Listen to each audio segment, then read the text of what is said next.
First question is a motorboat traveling 5 meter per second, okay, east encounters a current traveling 2.5 meter per second south. So the river current is 2.5 meter per second south, and the speed of the motorboat is 5 meter per second.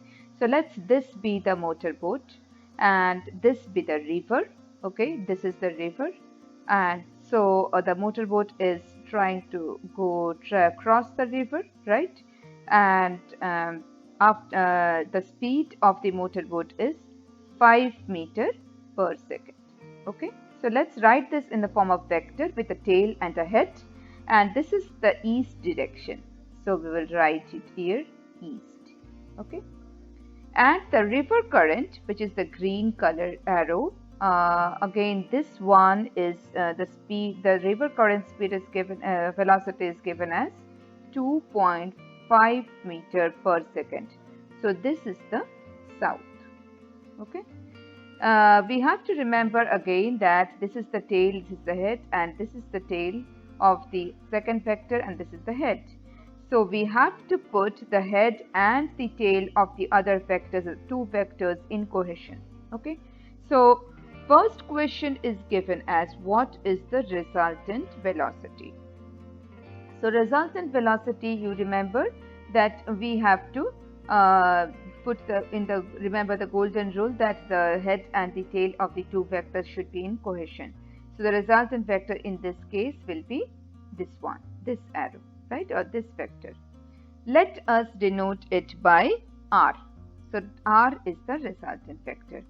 And so we will use, since it is forming a right angle triangle, so we will use the Pythagoras theorem in deriving r, right? So we can write it as this point, we can denote it as c. So we can write it as r square is equal to ab square, okay, plus bc square, right? So r square will be, we know the value of AB, that is 5 plus 2.5 the whole square, right? That will be equal to 25 plus 6.25, right? So r will be equal to root over 31.25, that is equal to 5.6 meter per second. So this is part A. So this is the answer for the section A. So A is done. So the resultant vector we have calculated. Okay. And what is the direction? So it's not complete. So what is the direction? It will be southeast. So we have to write it here, southeast. So resultant vector of the motorboat will be with a velocity of 5.6 meter per second southeast. Okay, calculating the second part of the question, which is given as if the width of the river is 80 meters wide, then how much time does it take to travel from shore to shore? Okay, so we have to find out the distance between A and B. So we know, we'll simply use the formula of, we'll write the width of the river is equal to 80 meters, right? So we can write it as, with a simple formula, time is equal to, what is time? Time is equal to distance divided by velocity. And we know the velocity of the boat initially is 5 meter per second, and the width is 80 meters. So the time is, what is 80 divided by 5? It is 16 seconds. Now you will say that, okay, but the boat will not travel with the velocity 5 meter per second, right? And neither it will reach at point B. So we will see that since the resultant velocity has increased, we know the resultant velocity was 5.6 meter per second, right? So the resultant velocity has increased. So though the distance will be increased, the time taken will be the same. We'll verify this later on. Okay, so we will calculate the time taken by the boat to travel from shore to shore as 16 seconds. Okay, now we'll cover the last part, which is the sections, the part C section, C subsection. So it is given that what distance downstream does the boat reach the opposite side. So you know that the boat will not reach at point B, it will reach at point C, right? So at point C, that is BC. So we have to calculate the distance BC. So distance BC will be equal to, again we will use the simple formula of what is distance. Distance is equal to velocity into time, right? So velocity into time, that is equal to, what was velocity? Velocity was 2.5 and time taken by the boat is 16 seconds, that is equal to 40 meter. So this is the BC. Okay. Now I will verify why we have taken for the section, for the subsection B, 80 meter and this one and 5 meter per second. Why not the other resultant velocity? Okay. So let's verify it, but for that, so this is the end of your question. This is an end of your question. I will not now only try to verify. This is not required in general sense. So I will just verification. So for that, I need the distance r. So distance r, not the resultant velocity, because resultant velocity we already know. So what will be r? Again, it is a Pythagoras theorem will apply.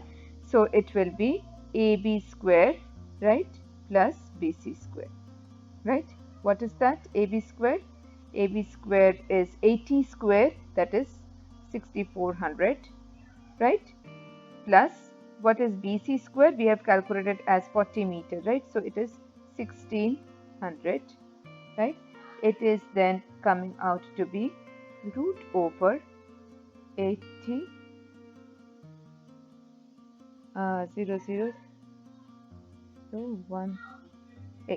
8,000. Okay. Now resultant velocity we already know as, resultant velocity is 5.6 meter per second. So what will be the time?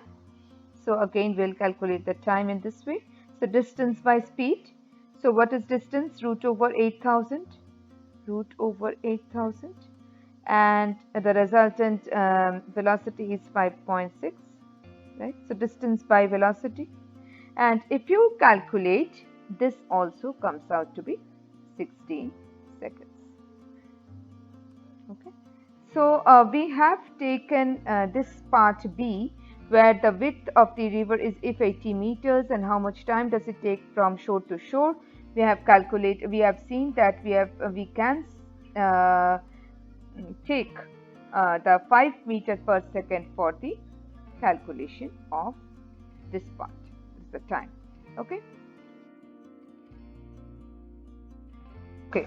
So second question is, our second question is, a bus starts moving with acceleration 2 meter per second square.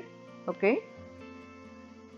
And a cyclist with 96 meter behind the bus starts simultaneously towards the bus at 20 meter per second. So a cyclist is here. The diagram, you can see that a bus is starting from here, and the distance between the cyclist and the bus is 96 meter. The cyclist, we will assume here that it is already moving, so it has an initial velocity of 20 meter per second, and the bus have an acceleration of 2 meter per second square. So a time will come when the cyclist will overtake the bus, okay, and after some time, since the bus has an acceleration of 2 meter per second square, the bus will overtake the cyclist. So first the cyclist will overtake the bus, and then the bus since its acceleration is 2 meter per second square, so its velocity will increase, right? So the bus will overtake the cycle after some time. So that's the situation. So let's assume that for the bus, so let's take the bus first and we will write. So the bus starts moving, so we have the initial velocity of the bus ub equal to 0. Okay, what is acceleration of the bus? It is given as 2 meter per second square, right? And what is the displacement? So let's the displacement of the bus created by the bus in this direction is SB. So let it be SB. We don't know the displacement created by the bus. So it is the displacement. Okay.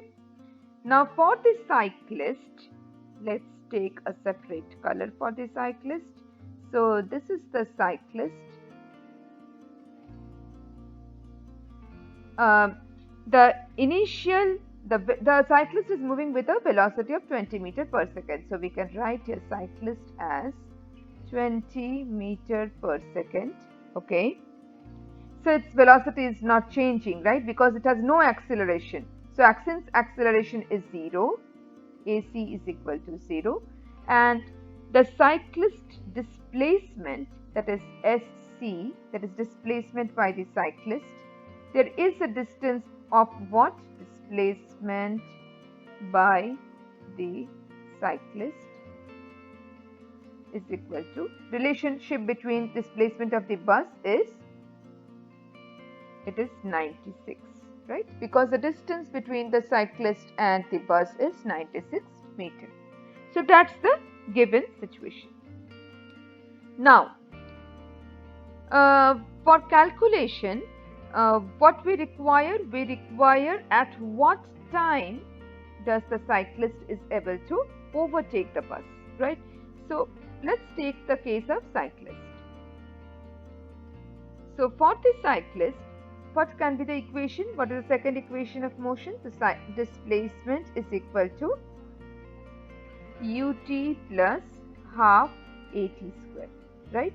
So in case of cyclist, I am putting the prefix as cyclist. So uc plus act square, right? So that will be, this term will be 0 because the cyclist has no acceleration. So this term comes to 0. Why? Because since AC is equal to 0, the acceleration of the cyclist. Now what is UC? UC is 20 meter per second. So we can write 20 meter per second into T multiplied by T, and that is equal to, cyclist has a displacement of SB plus 96. So we can write SB plus 96. So SB plus 96 is equal to 20 times T. This is the first equation that we have derived. Okay. Now, similarly, if we do it for the bus, similar equation for the bus, what will be that? Now we will do that like bus displacement is equal to UBT, that is the same equation, but I will write only the prefix as B, that is for the bus. Okay. And why the time is same for why the t variable is same for the both equation, this and this? Because I want to calculate the time at where the bus and the cyclist meets, that is the overtaking requires they meet each other, right? So the t will be the same. So what is SB? SB I don't know, so SB will be as it is. And what is UP? UP is 0. So because the bus is starting from the bus is starting from the initial velocity 0. So this term will be 0 plus half into, what is acceleration of the bus? It is 2 meter per second square. So it is 2 into t square. So let's cancel the 2. That is SB is equal to t square. So this is the second equation of motion. SB is equal to t square, and one is SB plus 96 is equal to 20t. So this is the second. Now we are going to substitute the SB into the first equation. So let's do the substitution. So we are doing the substitution, and what we are getting? We are getting t square plus 96 is equal to 20. Okay, so t square minus 20t plus 96 equal to 0. What we can see here, if you simplify it, you will see that t square minus it is 20t, right? So it was 12 8, so 12 and 8 plus 96 equal to 0. This is maths, this you already know, right? So we can simplify it as t minus 12 and t minus 8 equal to 0, which implies that t is equal to either 12 seconds or t is equal to 8 seconds. Okay, so we have derived two values of t, that is time of meeting, that is 12 seconds and 8 seconds. Okay, now we have to select any one. We cannot take both of them. We will select the lower one.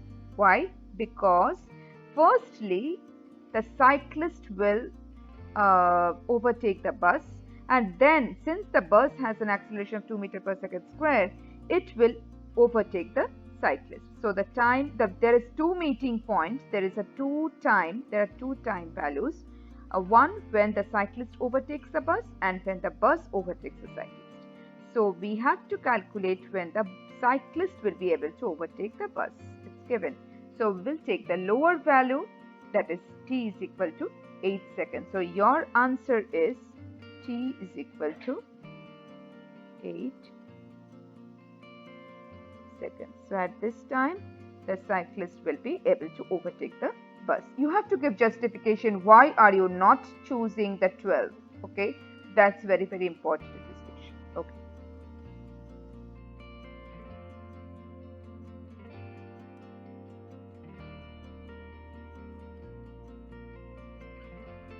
Question is, a soccer ball is kicked off horizontally from a 22-meter high hill. So the height of the cliff from where the footballer kicks the ball is 22 meters. Okay, and it lands a distance of 35 meters. It lands a distance of 35 meters from on the edge of the hill. So the distance between the foot of the hill and the point where the ball reaches the ground is 35 meters. So if you see, this is the horizontal axis. So it's the x-axis. Okay, let's consider the distance between the foot of the hill and the point where the ball reaches the ground as x meters or x. Okay, and this x is 35 meters because it's along the x-axis, and the height is along the y-axis. Okay, so we need to calculate the initial horizontal velocity. So what was u? So we have to calculate. So if you remember, the initial, since it is a vector quantity, it should have a x component and a y component, right? Which are different and independent to each other. Okay. Now we will calculate first of all the motion along the y-axis. So let's consider the motion along y-axis. Okay. So while considering the motion of the y-axis, we can take the equation v is equal to ut plus half at square. Okay. Or we can say, s is equal to ut plus half at square. So s is equal to ut plus half at square. This equation we can take. And since it is along the y-axis, we'll put the prefixes y, and y. Okay. So what is sy? Sy is the distance so if you see here, Sy is 22 meters. So we can write 22 is equal to, what is Uy? We can say that since the ball had no initial velocity, is 0, right? So from the 0 velocity, it is being has been kicked off from here. So we can say here as 0 into t.